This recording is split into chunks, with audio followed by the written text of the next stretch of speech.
Hi అండి. నమస్తే అందరికీ. గోవింద గోవింద గోవింద గోవింద అసలు ఈ పేరు ఏ విధంగా వచ్చిందన్నది ఈరోజు మనం తెలుసుకుందామండి.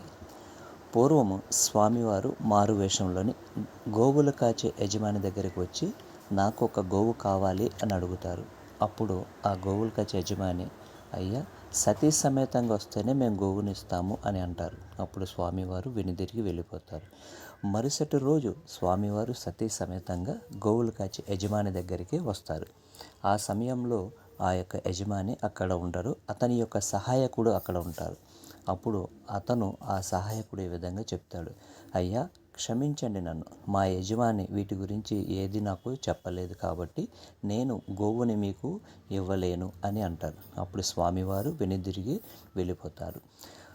మరుక్షణమే ఆ గోవులు కాచే యజమాని అతని యొక్క సహాయకుడు ద్వారా ఈ విషయాన్ని తెలుసుకొని అడుగుతారు. అప్పుడు వెంటనే ఒక గోవును పట్టుకొని వెళ్ళి ఆ స్వామివారికి ఇవ్వడానికి, మారు వేషంలో ఉన్న స్వామివారికి ఇవ్వడానికి వెళ్తూ ఉంటారు.